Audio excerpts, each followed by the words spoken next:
अब खबर उड़ीसा से आ रही है, जहां पर एक वरिष्ठ वकील और बीजेपी नेता पीतबास पांडा की गोली मारकर हत्या कर दी गई है। यह घटना आपको बता दें कि ब्रह्मनगर स्थित उनके आवास के पास उस समय हुई जब वे घर लौट रहे थे। पांडा को दो बाइक सवार बदमाशों ने घात लगाकर गोली मारी। गंभीर रूप से घायल हुए थे वो। खून से लथपथ देखकर तुरंत उनको उठाया गया और मेडिकल कॉलेज अस्पताल लेकर गए। हालांकि अस्पताल पहुंचने पर ही उनकी मृत्यु हो चुकी थी। घटना की सूचना मिलते ही पुलिस टीम मौके पर पहुंची। आरोपियों का पीछा भी किया गया, लेकिन उन्हें पकड़ने में सफलता नहीं मिल पाई। इसके बाद पांडा के शव को अस्पताल से बरामद कर पोस्टमार्टम के लिए भिजवा दिया गया है। पुलिस ने हत्या का मामला दर्ज कर जांच शुरू कर दी है। प्रारंभिक जांच में यह सामने आया कि इस हत्याकांड के पीछे राजनीतिक उद्देश्य या व्यक्तिगत दुश्मनी हो सकती है। इस घटना के बाद उड़ीसा भर के वकीलों और कानूनी बिरादरी के सदस्यों में 8 अक्टूबर 2025 को अदालती कामकाज से विरत रहने की अपील की गई है। आपको बता दें कि अखिल उड़ीसा वकील संघ के अध्यक्ष ज्ञान रंजन मोहंती ने कहा कि ये दिवंगत आत्मा के प्रति विरोध और एकजुटता का प्रतीक है। राज्यव्यापी वीरता ये संदेश देती है कि कानून समुदाय ऐसी अराजक घटनाओं को बर्दाश्त नहीं करेगा। वे अपने सदस्यों की सुरक्षा और न्याय सुनिश्चित करने के लिए एकजुट रहेगा।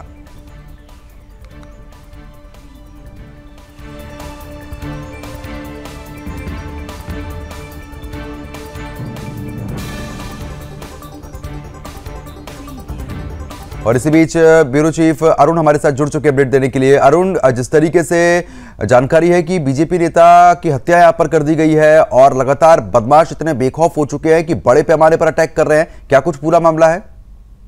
जी, कल जब पीतबास पांडा ने उनका घर लौट रहे थे रात को 11 बजे, तो वो लौटते समय जो दो बाइक सवार आके उनको सीधा फायरिंग कर दिए और घटना स्थल पर ही उन्होंने घायल हो गए। तो फिर उनको मेडिकल कॉलेज लिया गया, एमकेसीजी मेडिकल कॉलेज को लिया गया। तो वहीं पे डॉक्टर को वहीं पे पीतबास पांडा को मृत घोषित कर दिया गया। इसके वो पुलिस के साथ जब एसपी ने जब बोल रहे थे इसका ऊपर, तो कोई ये एक राजनीतिक मामला हो सकता है, क्योंकि इससे पहले उन्होंने बीजेडी बीजू जनता दल का सदस्य थे और उसके बाद अभी 2024 का जब इलेक्शन आया तो वहीं पे उन्होंने बीजेपी का सपोर्ट किए। तो वो एक राजनीतिक उद्देश्य हो सकता है, लेकिन इसमें कहीं ना कहीं ये होता है कि बदमाशों ने जिसे हमला किया है वो चौंकाने वाला बात है। और उन्होंने एक उड़ीसा बार एसोसिएशन का मेंबर भी थे, तो ऐसे आदमी पर हमला कहीं ना कहीं बड़ा सा सदमा पहुंचाता है। जी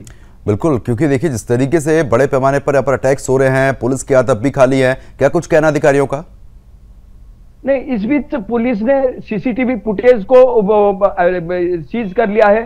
तो सीसीटीवी फुटेज को सीज किया है और पुलिस का भी जो सीसीटीवी फुटेज में जो दिख रहा है, तो वो पुलिस का कहना है कि तुरंत हम आरोपी को जो दोषी है उनको पकड़ लेंगे और कड़ी से कड़ी सजा भी उनका ऊपर लगाएंगे। जी, परिवारजन क्या कुछ कह रहे हो? कोई बातचीत हो पाई आपकी?